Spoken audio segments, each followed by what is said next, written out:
Kto je Matthew? Je to možno bežná otázka mojich 49 fanúšikov, ktorí o mne možno nič nevedia. Kto som, koľko mám rokov, ako sa volám, koľko ma YouTube platí a tak ďalej. V dnešnom videu sa vám v rámci možností predstavím pomocou pojmovej mapy, alebo jak sa to volá, takže nebudem to obkecať a poďme na to. Začiatok pre nás bude Matthew. Na začiatok ste si mohli všimnúť môj hrubší hlas, čiže na 100% nie som žena.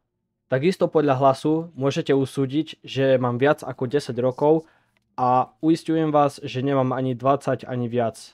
Možno ste si všimli, možno nie, tak moje hobby sú YouTube, videohry a Airsoft. Z môjho najúspešnejšieho videa je viditeľné, že nosím Adidasu pravú, takže možno som gopník, čo ma spája s videohrou Stalker, ktorá je pokrm pre gopníkov.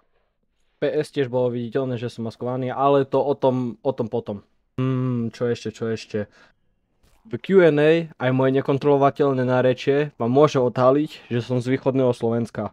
Takisto v Q&A spomínam, že mám nejaké domáce zvieratá, takže možno som z dediny, ale prečo by niekto na okraji mesta nemohol mať tiež zvieratá, takže dedina alebo mesto sa nedá povedať. A aká kartová hra ťa najviac baví? Bang! Veru, áno, chodím do posilky a 90% to vyzerá asi nejak tak. I'm a black guy.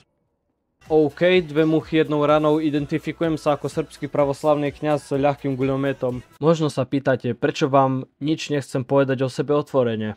Pretože nemám čas na hejtrov, ktorí by ma len zbytočne spomaľovali, lebo je to bežné u ľudí súdiť niekoho podľa zmýšľania, viery a presvedčenia. K YouTube som sa vrátil v staršom veku, kedy by ľudia aj tak odo mňa očakávali si nájsť nejakú brigádu, tam pracovať do 18 a po 18 ísť pracovať do Nemecka, do Rakúska, alebo ja neviem ani kde, alebo po prípade do Kauflandu. Ale ja si takto svoju budúcnosť nepredstavujem. OK, už začínam byť asi až nereálne filozofický, takže rýchlo to ukončím, daj like, koment, odber, pozri sa do komunity a ja idem spať. Sebi ruke Clintone, gospodine žuti, ne diraju srpsku zemlju, bolje ti je čuti. Sebi ruke Clintone, gospodine žuti, ne diraju srpsku zemlju, bolje ti je čuti.